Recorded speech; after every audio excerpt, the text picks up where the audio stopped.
What's going on, everyone? Today I want to show you guys a property where we've been working on converting old, outdated rental units going for something around $700 a unit into some bright, spacious, and nicely designed rentals renting from between $1,500 to $1,600 each.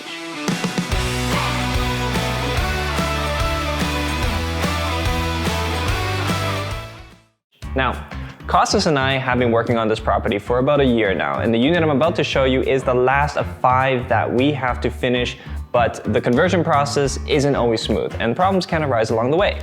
Now, this project was purchased in a relatively distressed multi-residential property in Brantford, Ontario, where all units were rented at about 50% under market value. When we came in, most existing tenants were either refusing to pay rents or causing physical damages to the property, so we wanted the place vacant ASAP. But why, might one ask, would any real estate investor want to take on a property with so many dysfunctional tenancies and problems to begin with? Well, the benefit of taking on a project like this is that where you can take old distressed rental units, renovate them, and get them into a higher rental class, you can dramatically improve the value of your property. But a lot of landlords will shy away from properties like these because of the potential difficulties of getting these units vacant. But honestly, in my opinion, it's not really that bad, as long as you can budget for it. We came in with a budget where Costas was able to negotiate a more than fair cash for key deal with all tenants, terminating each tenancy one by one in a systemized and controlled manner.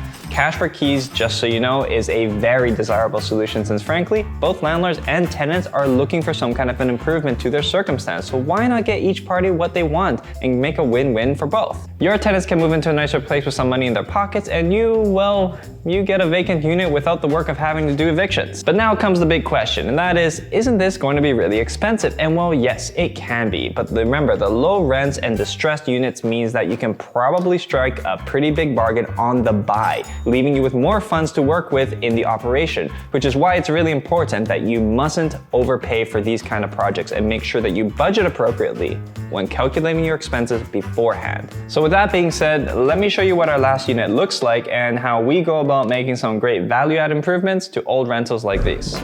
This is a solid multi-residential investment, definitely worth the money. I see a lot of great potential in this place. This unit's actually very spacious. It's got some good natural light flowing in. Oh wow, this is a very spacious bathroom too. Natural light, a lot of wasted space, but there's a lot that could be done in here. So what we're doing here is we're converting a 1-bedroom into a 2-bedroom apartment. In order to do this, we removed the kitchen from this area, adding a wall to make that a bedroom. The kitchen is now going to go right over here, which is going to be a combined kitchen living space with this section where we're in now.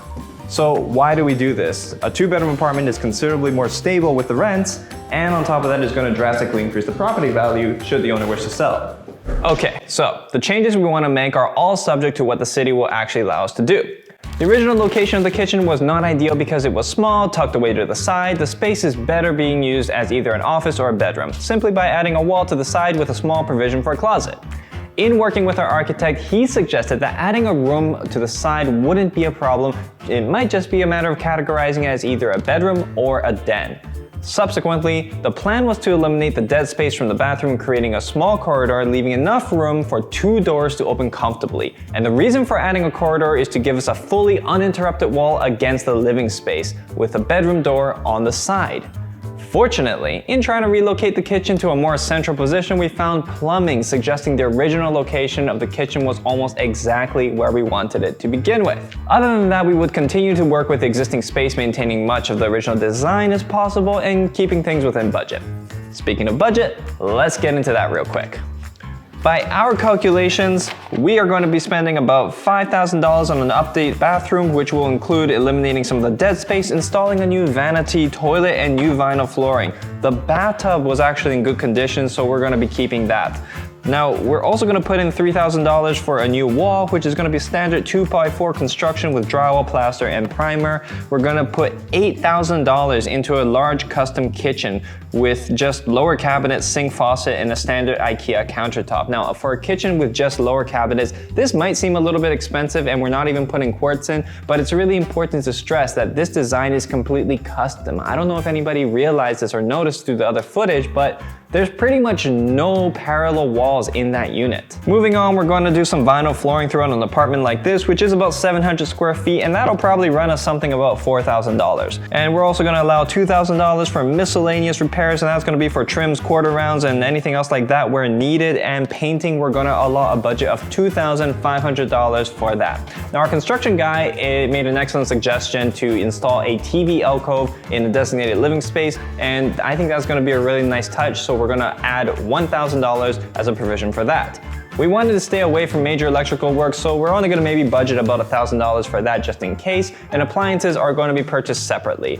Now this brings us to a grand total of $26,500, and a renovation like this should have a time frame of maybe about 4 weeks, assuming no delays. And now with everything put into motion, Costas went over to take a look at the progress and see how things are going. Hey guys, so this is week 2 of our unit renovation project. I'm so excited to see the progress that the contractors have made. I want you to come join me, so let's take a walk and check it out. Oh wow, it's been a while since I've been in here. They've made some pretty good progress. Lay down the flooring, the kitchen's coming around quite nicely. Now guys, if you remember, this was the kitchen over here. So what they've done is they've put a wall up on that side just to block off the separate room that we're building here from the kitchen. If you want to take a quick peek in here, we can take a look in here. Basically what they've done is they've created that additional closet here for added space and obviously a storage space and stuff like that. They've laid out just some more additional flooring, and we're working on getting this to be a working window right now. It's just kind of been locked for the longest time, so we're going to be working on that. Bathroom's still in its raw stages, as you can tell. I mean, there's been some framework that's been done here, but still very rough. So what they've done here is they've created an area for the TV. This is kind of going to be like the living space. So we've given them some space here to put the TV, and there's going to be an island over there too, but they haven't gone there yet. We're really coming along. I'd love to see the finished product, and I can't wait for you to see it, so stay tuned. Now I want to talk to you guys about a problem we had. Our original design for our fire escape hatch wasn't good enough, so we had to install a proper dormer with a window as a provision for an egress, which is adding an unexpected cost of about $14,000. Now that type of number would knock a lot of people off their chair, and if you didn't budget for it, these problems come up and they can cause you some serious issues. Now, the thing about this is that you have to fix it. Just remember that in doing so, the unit is going to be safer, and every improvement that you're doing here is adding value to the property and stability for the rental unit. So don't feel like this money is just wasted. Now with having tackled these extra costs and minor delays, let's fast forward 6 weeks and see what the place actually looks like when everything's all said and done. Very well done. As you can see guys, they've done a great job with utilizing the space here. It's nice, it's bright, it's big. There's so much that you can do here. I'm actually very impressed with what I see. These spaces are my favorite. You have to be creative, you have to think, you have to work with the existing bones. It's a lot of fun. You see, you got this wood column, it's structural, but what are you gonna do with it? So you can incorporate this into your design by attaching to this nice wood countertop. You have white cabinets, no upper cabinet, so you have to compensate with excess lower cabinets. Stainless steel, even the hood range. It's actually a little creative. It's not standard hood range. You have to build it in. White backsplash, stainless steel appliances, beautiful turnout. It's actually really crazy to see what we've done here. Just behind you was dead space, and now you have a fully functioning kitchen right over here, incorporated very well into the overall layout of the unit. Super impressed with that, guys. Now, going right into this bedroom here, you're gonna remember that there was a whole kitchen set here, and we basically removed it, we gutted it, it's not here anymore, and in its place is a beautiful bedroom now. You got the skylight giving that organic, natural light, which is so important in these types of rooms. We basically painted all the beams and the wood white just to give it like that modern contemporary look. Going over here, you see that we built in a closet as well with ample amount of room. Let's take a quick look in here. Yeah, that's tons of storage space in there. All right, guys, let's check out the bathroom. If you remember, this area here used to be all part of the washroom. So what we had to do, and this isn't a huge value add, but more of a necessity, is we had to reduce the size of the washroom, which is okay, because really it's just dead space in there. And we added a provision for a fire escape. Now, for now, it's just a window, but it will eventually be opened up once we put in the railing. Now, as we move into here, there is still plenty of space and it does still retain all the functionality. In fact, you still have a full-size bathtub with shower over here, a toilet. You have a little area here for keeping cleaning supplies. And we also installed this nice, beautiful vanity. It's actually a perfect fit. It's being shined on by this beautiful skylight and it gives the bathroom this nice modern touch. Okay, so again, this is what I love about creative spaces. We incorporated the eating area with the kitchen and you can put 1, 2, 3, 4 stools over here and eat with the family. And this still allows a space for a nice big couch with a coffee table right over here. Now I know what people are concerned with attic apartments. You have this sloping ceiling here. I can almost hit my head, but if you're putting a big couch over here, you can sit, you're never gonna hit your head. And of course,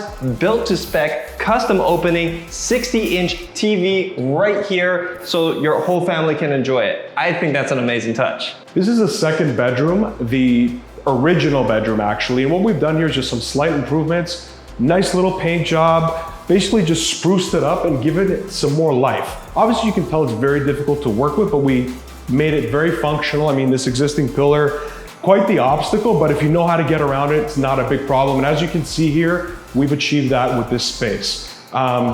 Created a little hole here for a portable AC. It's always good and useful for a hot summer day. Natural light, obviously huge plus. There's plenty of that over here, which is amazing. And if you come in here, we still managed to preserve this beautiful walk-in closet. I would say 2 thumbs up for this space. All right, so that concludes that project. It's a big difference from the dark cluttered space it was renting for just $700, now already leased for $1,550 plus hydro as a newly renovated unit to 2 friends working full-time, offering increased financial stability to the rental.